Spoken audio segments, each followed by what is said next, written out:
Hi friends, நம்ம இன்றைக்கி சூப்பரான ரேஷன் அரிசியில் பச்சரிசி மட்டுமே வச்சு ஹோட்டலில் நம்ம முறுமுறுன்னு தோசை வாங்கி சாப்பிடுவோம் பாருங்கள், நல்ல டேஸ்ட்டாக. அந்த மாதிரி எப்படி நம்ம தோசை ஊற்றுறது, உங்களுக்கு அந்த தோசை பாருங்கள் என்ன அளவுக்கு முறுமுறுன்னு இருக்குன்னு சவுண்டே உங்களுக்கு கேட்கும். இந்த அளவுக்கு முறுமுறுன்னு வர்ற அளவுக்கு நம்ம இந்த தோசையில் என்னெல்லாம் கலந்து அரைச்சிருக்கோம் அப்படிங்கிறத பார்க்கலாம்.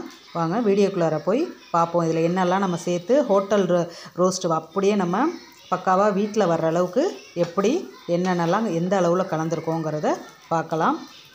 நம்ம சேனலை புதுசாக பார்க்குறவங்கன்னா ப்ளீஸ் சப்ஸ்கிரைப் பண்ணிவிட்டு பாருங்கள். அப்போ தான் நான் போடுற வீடியோ உங்களுக்கு நோட்டிஃபிகேஷனில் வரும். நீங்களும் விருப்பப்படுறத பார்க்கலாம்.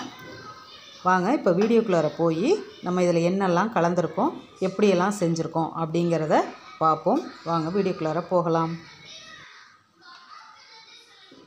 ஃப்ரெண்ட்ஸ், இன்றைக்கி என்ன பார்க்க போகிறோன்னு பார்த்தீங்கன்னா, சூப்பரான ஒரு மொறுன்னு நம்ம ஹோட்டல்லாம் போய் சாப்பிட்டோம்னா நம்மளுக்கு முறுமுறுன்னு தோசை வைக்கிறாங்க பாருங்கள், அந்த மாதிரியான தோசை எப்படி செய்கிறது அப்படிங்கிறது தான் பார்க்க போகிறோம்.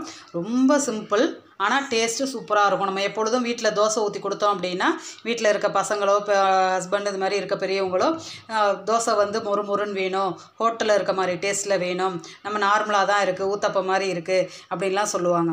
அந்த மாதிரி இல்லாமல் நம்ம ஹோட்டல்லையே வாங்கி சாப்பிட்ற மாதிரி நம்ம வீட்டில் எப்படி டேஸ்ட்டாக தோசை அதுவும் முறுமுறுன்னு செய்யலாம் அப்படிங்கிறத பார்க்க போகிறோம்.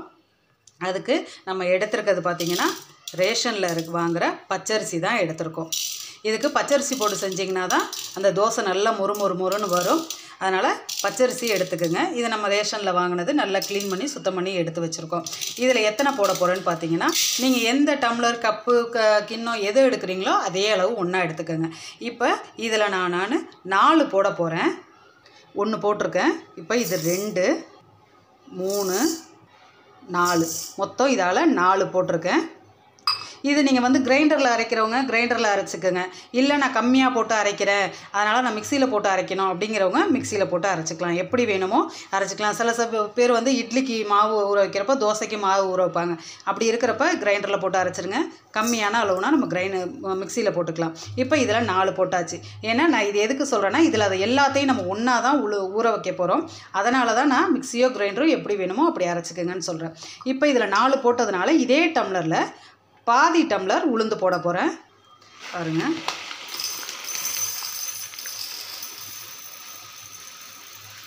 கரெக்டாக பாதி எடுத்துருக்கேன். பாதி போதும், கரெக்டாக பாதி அளவு எடுத்துருக்கேன். அடுத்தது மெயினாக பார்த்தீங்கன்னா, இதில் இன்னொரு பொருள் என்ன சேர்க்க போகிறோன்னா, அந்த பொருள் சேர்க்குறப்ப தான் அந்த நம்ம ஹோட்டல் தோசை முறுமுறு தோசை டேஸ்ட்டு நம்ம வீட்டில் கொண்டு வர முடியும். அப்படி என்ன பொருள் அப்படின்னு பார்த்தீங்கன்னா, அதில் நம்ம மெயினாக சேர்க்க போகிறதே கடலைப்பருப்பு. நம்ம வீட்டில் யூஸ் பண்ணுற கடலைப்பருப்பு தான் இதில் நம்ம சேர்க்க போகிறோம். உளுந்து அரை எடுத்தது மாதிரி கடலைப்பருப்பும் கரெக்டாக பாதி எடுத்துக்கலாம். உளுந்தும் பாதி, கடலைப்பருப்பும் பாதி. 4 டம்ளருக்கு இது ரெண்டும் பாதி நம்ம போட்டுக்கலாம். அடுத்தது என்ன போட போகிறோன்னு பார்த்தீங்கன்னா, வெந்தயம் 1/2 ஸ்பூன் போடுறேன். கரெக்டாக 1/2 ஸ்பூன் வெந்தயம் போட்டால் போதும். இவ்வளவு தான் இதுக்கு தேவையான பொருள். ரொம்ப சிம்பிளாக 3ஐயும் ஊற வச்சாச்சு. இப்போ இது 3மே சேர்ந்து ஒரு 4-5 மணி நேரம் ஊறினா போதும். ஏன்னா பச்சரிசி வந்து சீக்கிரம் ஊறிடும். கடலைப்பருப்பும் நம்மளுக்கு நார்மலாக கூட்டு இதெல்லாம் வைக்கிறப்ப பார்த்தோம்னா நம்ம ஊற வச்சுட்டு 1/2 மணி நேரம் 3/4 மணி நேரத்துலேயே நல்லா ஊறி இருக்கும். அதனால் இது எல்லாமே சேர்த்து ஒரு 4 மணி நேரத்தோ இல்லை உங்களோட அரைக்க போகிற பொறுத்து நீங்கள் எவ்வளோ நேரம் ஊற வைக்கணுன்னாலும் ஊற வச்சுக்கலாம். அதனால் ஒன்றும் இது கிடையாது. குறைஞ்சது 4-5 மணி நேரம் ஊறினா போதும். இப்போ இதை நம்ம நல்லா எப்பொழுதும் நார்மலாக ரேஷன் அரிசினா நான் சொல்கிறது கல்லுப்பு போட்டு நல்லா கழுவி எடுக்கிறது. அந்த மாதிரி இப்போ இந்த கல்லுப்பு போட்டு இதை கழுவி எடுத்துடலாம். லைட்டாக கல்லுப்பு, ஏன்னா கம்மியான அரிசிங்கிறதுனால கொஞ்சமாக கல்லுப்பு போதும். இதை போட்டு இப்போ நல்லா பிசைஞ்சு கழுவி தண்ணியை ஊற்றிட்டு ஒரு 4-5 கழுவு கழுவிட்டு நல்ல தண்ணி இல்லை நார்மல் தண்ணி ஊற்றி ஊற வச்சிடலாம். பாருங்கள், நல்லா தண்ணி வெள்ளையாக வர்ற அளவுக்கு கழுவி எடுத்தாச்சு. உங்களுக்கு அரிசியை பார்த்தாலும் தெரியும் நல்லா வெள்ளையாக இருக்குது. இதை அப்படியே நம்ம ஊற விட்டுட்டு அடுத்து அரைக்க போகிறப்ப பார்ப்போம். மூடி அப்படியே ஊற வச்சிடலாம். இப்போ ஊற வச்சது நல்லா ஊறிடுச்சு. எல்லாமே அரிசி, பருப்பு, வெந்தயம் எல்லாம் நல்லா ஊறிடுச்சு. இப்போ இதை நான் கிரைண்டரில் போட்டு அரைக்க போகிறேன். நீங்கள் மிக்சியில் போடுறதுனா மிக்சியில் போட்டுக்கோங்க. ஏன்னா நம்ம 4 டம்ளர் போட்டதுனால நிறைய இருக்கிறதுனால 2 தடவை போட்டு அரைச்சி மிக்சியில் எடுத்தோம்னா ஹீட் அதிகமாகும். அதனால் இது என்ன கிரைண்டர்னால் ஒரே இதில் போட்டுக்கலாம். இப்போ தண்ணியை வடிச்சிட்டு போட்டுக்கலாம். கிரைண்டரில் எல்லாத்தையும் போட்டு ஓட்ட வேண்டியதுதான். போட்டு ஓடிட்டுருக்கு. இதுக்கு தேவையான அளவு உப்பை இதிலேயே போட்டு நான் அரைச்சிடலாம். ஏன்னா இதை அப்படி அரைச்சிட்டோம்னா எடுத்து ஒன்றா ஊற்றி கலக்கிறதுக்கு வேலை இல்லாமல் கரெக்டாக இருக்கும். இப்போ நல்லா இது மசிஞ்சோன்னா பார்ப்போம். பாருங்கள், நல்லா மசிஞ்சிருச்சு. இதை எடுத்து இனி ஊற்றிட வேண்டியதான். இது நம்ம இதிலேயே உப்பு போட்டு அரைச்சதுனால இனி கை விட்டு கலக்கணும் அப்படிங்கிறது இல்லை. இதை அப்படியே எடுத்து ஊற்றிடலாம். இப்போ இதை ஊற்றிட்டு தண்ணி தேவையாக இருந்தால் இதை கழுவி அதிலேயே ஊற்றி நம்ம எடுத்து வச்சிடலாம். இப்போ பாத்திரத்தில் எடுத்து ஊற்றிட்டு உங்கள்கிட்ட காட்டுறேன். பாருங்கள், எடுத்து ஊற்றி வச்சுட்டேன். தேவையான அளவுக்கு தண்ணி எல்லாமே கலந்து எடுத்து வச்சாச்சு. இது இப்போ நைட்டு அரைச்சி வைக்கிறதுனால காலையில் வரைக்கும் இது புளிச்சு வரட்டும். வந்தோன்னா நம்ம தோசை ஊற்றுறது எப்படி எந்த இதில் வருது அப்படிங்கிறத பார்ப்போம். இதை அப்படியே மூடி எடுத்து வச்சிடலாம். அவ்வளோதான். இது பாட்டு டிஸ்டர்ப் பண்ணாமல் எடுத்து வச்சிட்டோம்னா காலையில் பொங்கி வந்திருக்கும். தோசை ஊற்றுவோம். எந்த அளவுக்கு பாருங்கள், இப்போயும் பொங்கி இருக்குது. நான் காலையிலே நிறைய இந்த அளவுக்கு பொங்கி வந்துருச்சு அப்படின்னு கலந்து விட்டு எடுத்து வச்சுட்டேன். இப்போ அதுக்கப்புறமும் திரும்ப நல்லா பொங்கி மேலே வந்திருக்கு. நல்லா உங்களுக்கு தெரியுதா? மேலே இது வரைக்கும் வந்துருந்துச்சு. நான் கலந்து விட்டு எடுத்து வச்சுட்டு திரும்ப வச்சுருக்கேன். இப்போ இது நல்லா கட்டியாக இருக்கிறதுனால நம்ம தோசை ஊற்றுறதுக்கு பதத்துக்கு மாவை தனியாக எடுத்து கலந்து விட்டுக்கலாம். நல்லா அடி வரைக்கும் இதை கலந்து விட்டுருங்க.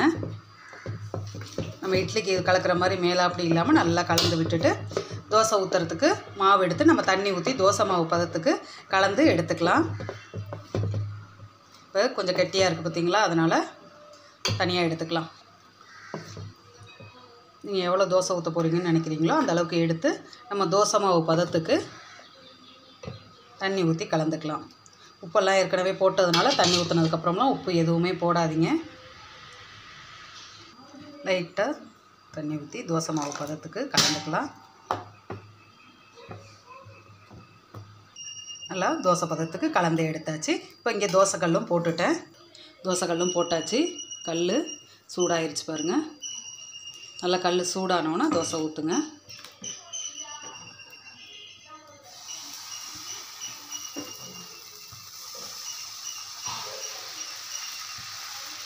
சூப்பராக தேய்க்க வரும்.